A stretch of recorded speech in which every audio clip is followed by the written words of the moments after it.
Welcome to the fourth video of bearded anime, and this one I've been waiting to do for a while. This is an anime review, but I've been waiting for a while to do this because I was waiting for the show to come to its conclusion, but it turns out it's getting a season 2, and that show is Welcome to Demon School Iruma-Kun.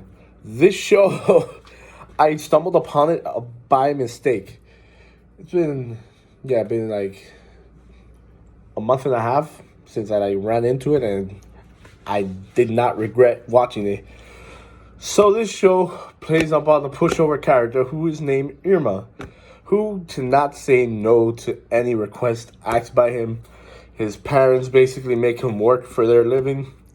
It is essentially Hayate Combat Butler 2.0, where the only difference between the parents is the parents in Hayate, they have a debt, while the parents in this show, they just don't give a crap and just force their son to work because he'll do anything they ask.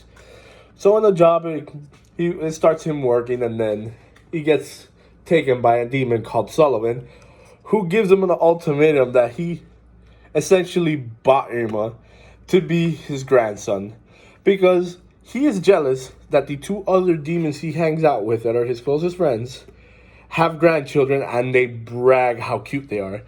And he says, I'm done with this. I want none of this anymore. I'm getting my own grandchild. And they kind of point him out on it like, you have a grandchild? You skipped out on having kids? So the thing with this, his life is a tragedy, but this tragedy makes him amazing in school because he tries not to stand out because they told him, hey, they can't find out you're human because if you're a human, they'll eat you at school. So he's freaking out not to stand out. And the school ceremony starts. He's like, all right. He hears the anthem, which is just talks about killing people and what humans serves to demons. And, he's freaking out. He never had a high school experience either. So he's like, oh, I can't stand out. And all of a sudden, the most popular kid gets to talk in school. And this is where Sullivan interrupts Ai's son, and he fucking throws Iruma. He's like, oh, recite this spell. He can talk in demon because he put a spell on him to understand, and steals the spotlight from Ai's. So Ai's is, I'm just gonna call him by his nickname because, well, his name is Alice. He dresses in pink. He has like whitish pinkish hair. He looks like a fairy tale prince. This is perfect. So he gets mad. He stole spotlight. So he starts to fight Iruma-Kun in the middle of the school courtyard. Little does he know that Iruma-Kun doesn't know how to fight. But Iruma-Kun has been in bad situations where his skill is legitimately dodging everything that gets thrown at him. There is nothing that can hit him. Ever. You see this throughout the show. So he starts to throw fireballs at him. And he's just ducking, doing nothing. And the spell he recited earlier was essentially a spell that he cannot trip or fall for an entire day. So this plays out when Alice just throws a fireball, he dodges, and he's gonna hit a defenseless girl demon. Iruma reacts, grabs Alice, and just full Nelsons him and suplexes him to the floor. And it just ends with Alice getting embarrassed. From this day forward, Alice he pledges himself to him. He's like, oh, you will rule the school. And then they meet Clara, who is legitimately best girl in the show. She's a bundle of joy. She's the comic, the 100% comic relief of this show. There's never a dull moment when she's on the screen, which is another reason why I kept watching. Besides Iruma-Kun, him fucking up and trying not to stand out, thus in turn him standing out. She just makes she also has a power where she has two pockets. She just pats them and anything comes out. So then it's pretty funny for a while, but then it starts to get serious where they meet this guy who he acts like a pushover, but he's a pretty weak demon. But he's making essentially a bomb to destroy the school. Why? Because he wanted to start chaos. He wants demons to revert back to the old ways of demons being malice. So then bunch of shit happens. Irma stops him. He has a ring that he got in a ceremony. Well, not a ceremony, a test. Instead of getting his rank, he got a ring. The ring essentially sucks away demon powers. So he can use magic.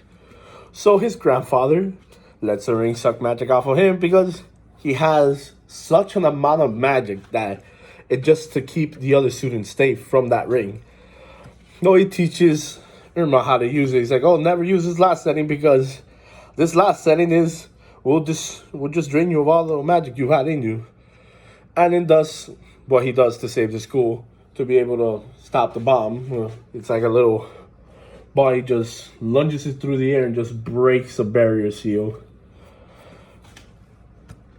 And then it's funny because this the school president, she is as typical as tsundere you can get. But the thing that I like about her is she doesn't know she's a tsundere, but she tries not to be a tsundere. Essentially, she's like very strict with the school rules. She hears about Iruma-Kun and everything he's done. And then she wants to find out, is he human or is he a demon? She takes him to the quarters and she shows him the sacred text. Essentially, the sacred text that they're not supposed to move from there, read or anything. They are manga. So the sacred text that they said is from the human world, they're very important information. It is legitimately just a romance novel that she is so interested and she is flustered because Irma can read it, and he said he wrote along with it. And so that's how their relationship starts as friends. Like, he reads to her and she gets all excited. And then certain things she does, she starts getting flustered because she obviously likes Iruma-Kun. I can't make this stuff up, guys. It's how the anime world works. Take it at face value, I guess. But the show has been a wild ride. It's very enjoyable. The writing works really well. It's not like something, oh man, his writing is amazing. No, it's very simplistic, but it works. It's fun. It doesn't have a dull moment. The characters, because there's different characters. So we have an owl character who is basically Minata, super perverted. We have one that he's sleeping on the cloud, just plays video games. We have a delinquent.